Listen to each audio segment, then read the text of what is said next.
Assalamualaikum warahmatullahi wabarakatuh. Bismillahirrahmanirrahim. Mari kita bersolawat bersama. Semoga syafaat Nabi Muhammad SAW senantiasa menyertai kita semua. Allahumma sholli ala Sayyidina Muhammad wa ala ali Sayyidina Muhammad. Saudaraku, jangan terburu-buru bersedih jika Anda merasa dijauhi orang lain. Bisa jadi, justru saat dunia membenci Anda, Allah sedang menarik Anda lebih dekat kepadanya. Ingatlah, tidak semua orang yang disukai manusia itu dicintai Allah, dan tidak semua yang dibencinya. Pada kesempatan yang baik ini, Tafsir Hidayah akan membahas 5 tanda istimewa orang-orang yang dicintai Allah, meski mungkin tidak disukai manusia. Tonton sampai akhir saudaraku, karena bisa jadi Anda adalah salah satu dari mereka. Mungkin, perasaan terasing yang Anda rasakan hari ini adalah isyarat bahwa hati Anda sedang dijaga langsung oleh Sang Maha Kasih. Makna kemuliaan sejati. Saudaraku yang dirahmati Allah, kita hidup di zaman di mana ketenaran seringkali mengalahkan keikhlasan. Orang lebih takut kehilangan pengikut daripada kehilangan ridha Allah.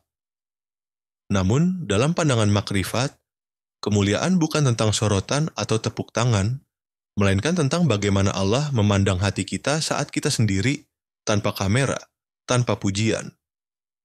Karena bisa jadi orang yang Anda remehkan di bumi justru sangat mulia di sisi langit. Ada hamba-hamba Allah yang hidupnya jauh dari pusat perhatian. Mereka mungkin dianggap aneh, bahkan dicibir oleh lingkungan sekitarnya. Namun, justru karena mereka menjaga diri dari kemaksiatan, tidak ikut arus, dan berani menegakkan kebenaran, Allah menurunkan cintanya. Dalam hadis sahih, Rasulullah SAW bersabda, Islam datang dalam keadaan asing dan akan kembali menjadi asing. Maka beruntunglah orang-orang yang asing itu. Hadis Muslim. Ciri-ciri mereka tidak selalu tampak dari luar. Mereka lebih banyak diam daripada bicara, lebih suka menangis dalam sujud daripada tampil di forum, lebih memilih sabar daripada membalas. Hati mereka selalu terikat kepada Allah, walau dunia tidak mendukung. Mereka tidak peduli pujian manusia karena yang mereka cari hanyalah pandangan rahmat dari Sang Pencipta. Kadang mereka diremehkan karena memilih jalan yang lurus, dijauhi karena enggan ikut arus dosa, atau dihina karena menegakkan syariat. Tapi Allah tak pernah meninggalkan mereka. Justru mereka dibela oleh langit, didoakan oleh malaikat, dan kelak akan diberi kedudukan istimewa di akhirat, saat manusia baru menyadari siapa yang sebenarnya mulia. Saudaraku, inilah 5 tanda orang yang dicintai Allah tapi mungkin tidak disukai manusia. Apakah Anda termasuk dalam tanda-tanda ini? 1. Menjaga tauhid di tengah lingkungan yang menyimpang. Di tengah lingkungan yang ramai dengan tradisi turun-temurun, ritual tanpa dasar, atau kebiasaan yang tak lagi disaring dengan ilmu, ada sebagian orang yang memilih jalan sunyi. Ia menjaga tauhidnya bukan karena merasa paling benar, tapi karena terlalu cinta pada keesaan Allah. Ia tahu, jika hidup ini penuh dengan pencarian ridha manusia, maka kemurnian ibadah akan terkikis sedikit demi sedikit. Karena itulah perjuangannya sering tak dimengerti. Ia dibilang kaku, dijauhi, atau bahkan dituduh memecah belah. Tapi ia tetap bertahan karena tahu Allah sedang melihat.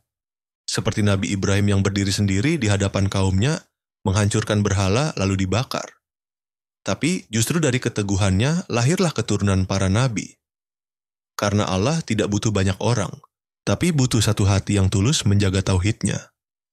Makrifatnya sederhana tapi dalam. Menjaga tauhid bukan cuma soal menolak sesembahan selain Allah, tapi juga menolak segala bentuk pencitraan dalam ibadah. Tidak mencari pujian, tidak mengharap imbalan. Ia hanya ingin Allah. Dan ketika seseorang menjaga itu meski harus sendirian, maka ia tidak sedang dikucilkan, tapi sedang disiapkan untuk kedudukan yang lebih tinggi di sisinya. 2. Memilih jalan sunyi menuju Allah, bukan arus dunia. Di saat dunia sibuk berpacu dalam kemegahan, mengejar validasi, angka, dan sorotan, ada satu jiwa yang justru memilih untuk menjauh. Bukan karena tak mampu bersaing, tapi karena ia sadar tidak semua jalan ramai mengarah ke Allah. Ia memilih jalan sunyi di mana hanya sholat malam, zikir tersembunyi, dan amal yang tak dikenal manusia menjadi teman perjalanannya. Orang-orang di sekitarnya mungkin bingung mengapa ia tidak menikmati hidup sebagaimana yang lain. Mengapa tak menampilkan diri, tak berlomba menjadi viral, tapi ia tenang karena hatinya sudah menemukan frekuensi yang berbeda. Ia tidak butuh dipahami manusia. Cukup Allah yang tahu apa yang ia jaga dalam sunyi. Dan memang begitulah Islam. Datang asing dan kelak akan kembali menjadi asing. Beruntunglah mereka yang tetap setia meski dianggap berbeda. Dalam jalan makrifat, ketenangan justru lahir dari kesendirian yang dipenuhi Allah. Bukan karena menjauh dari manusia, tapi karena hatinya terlalu sibuk mendekat padanya. Ia tahu ketika dunia menganggapnya aneh, langit justru mencatatnya istimewa. Karena kadang rahmat Allah tidak turun lewat keramaian, tapi justru lewat sepi yang tulus. 3. Menegakkan kebenaran meski bertentangan dengan kepentingan. Orang seperti ini sering terlihat keras di mata manusia, tapi justru di hadapan Allah ia tidak tunduk pada arus mayoritas atau menjual kebenaran demi rasa aman. Ia tahu kebenaran bukan untuk disesuaikan, tapi untuk ditegakkan. Meski harus mengorbankan kenyamanan pribadi dan relasi sosial. Dalam hatinya hanya satu prinsip. Jika diamku membuat Allah murka, maka lebih baik aku disalahpahami manusia. Ia tidak mudah terjebak dalam permainan kata-kata indah yang menutupi maksiat. Tidak ikut tepuk tangan saat kemungkaran dibungkus dengan nama dakwah. Ia bukan pembenci, tapi pecinta kebenaran yang terlalu takut jika Allah bertanya, "Kenapa kamu tidak berbicara saat tahu itu salah?" Maka ketika ia bicara bukan karena benci, tapi karena cinta, bukan karena ingin menang, tapi karena ingin selamat. Dan memang begitulah jalan para nabi. Mereka sering ditolak, dibenci, bahkan disakiti. Bukan karena mereka salah, tapi karena mereka benar. Maka orang yang menegakkan kebenaran hari ini, meski sunyi jalannya, sejatinya sedang berjalan bersama cahaya langit. Karena dalam pandangan makrifat, ujian terbesar bukan saat kita dibenci manusia, tapi saat kita kehilangan keberpihakan Allah karena takut pada manusia. 4. Memaafkan dalam diam tanpa senyuman palsu. Ada orang yang tidak membalas sakit dengan kata, tapi juga tidak pura-pura baik di hadapan yang menyakitinya. Ia memilih diam karena tahu bahwa terlalu banyak berbicara hanya akan mengotori niat. Ia memaafkan bukan karena ingin terlihat mulia, tapi karena tak ingin hatinya diisi oleh amarah yang memutuskan hubungannya dengan Allah. Ia menjauh bukan karena benci, tapi karena tahu batas bahwa tidak semua luka harus didekati kembali untuk sembuh. Di dunia yang gemar memamerkan drama maaf dan pelukan palsu demi terlihat hebat, ia justru menjaga jarak tanpa benci. Dan memang langkah seperti itu sering dianggap dingin. Tapi bagi orang yang telah merasakan lezatnya hubungan dengan Allah, cukup Allah yang tahu isi hatinya. Ia tidak butuh validasi sosial, hanya ingin menjaga kejernihan jiwanya di hadapan langit. Karena kadang cara paling ikhlas untuk memaafkan adalah dengan tidak berpura-pura akrab lagi. Orang seperti ini sedang melatih diri pada makam yang tinggi, menjaga hati tetap putih meski disakiti, dan tidak menuntut manusia memahami luka yang tak mereka lihat.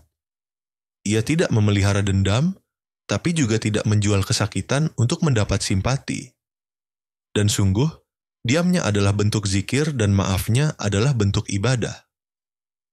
5. Menjaga keikhlasan ibadah dan tidak menjual agama untuk sanjungan.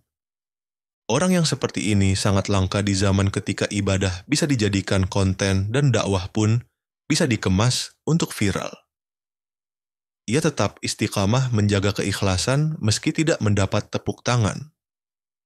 Ia tahu jika hatinya mulai berharap pada sorotan manusia, maka bisa jadi ruh amalnya perlahan hilang. Baginya tujuan ibadah bukan dilihat orang, tapi dilihat Allah. Maka meskipun tidak ada yang tahu berapa rakaat tahajudnya, atau seberapa sering dia menangis dalam sujud, dia tetap melakukannya. Karena cinta yang sejati tidak butuh penonton. Ia juga tidak mau menjual prinsip syariat demi agar disukai, tidak takut kehilangan audiens, pengikut, atau posisi sosial, asalkan tetap jujur pada Allah. Ia tahu bahwa agama bukan alat untuk mendapatkan pengaruh, tapi cahaya untuk menuntun jiwa. Maka ketika orang lain mulai memoles kebenaran agar terdengar manis, ia tetap menyampaikan apa adanya walau ditinggalkan. Dan di balik semua itu, ia hanya ingin satu hal, agar Allah ridha. Ia membaca ayat yang berbunyi, di antara manusia ada yang menjual dirinya demi mencari keridaan Allah. US Al-Baqarah 207. Dan ia menangis karena disitulah ia merasa sedang berjalan. Ia tidak berharap menjadi yang populer di bumi, cukup menjadi yang dicintai di langit. Saudaraku yang dirahmati Allah, ada jalan menuju Allah yang justru terasa sepi. Bukan karena salah arah, tapi karena Allah sedang membersihkan lingkunganmu dari hal-hal yang bisa mengaburkan niat. Orang-orang mulai menjauh, pujian berganti cibiran, bahkan kehadiranmu dianggap mengganggu. Tapi justru saat itulah kamu sedang dibentuk untuk lebih dekat dengannya. Sebab cinta sejati butuh ruang sunyi agar tumbuh tulus tanpa gangguan sorotan. Dan Allah tidak pernah menyia-nyiakan hamba yang memilih tetap jujur meski harus berjalan sendiri. Kadang Allah mencintai seorang hamba dengan cara yang tidak dimengerti oleh dunia. Pernahkah kamu merasa dijauhi karena ingin menjaga ketaatan? Tulis di komentar, "Ya Allah, cukupkan aku dengan cintamu meski aku dijauhi manusia." Jangan lupa like, share, dan subscribe Tafsir Hidayah. Karena bisa jadi lewat satu video ini Allah menguatkan langkah hambanya yang sedang merasa sendiri dalam jalan kebaikan. Wassalamualaikum warahmatullahi wabarakatuh.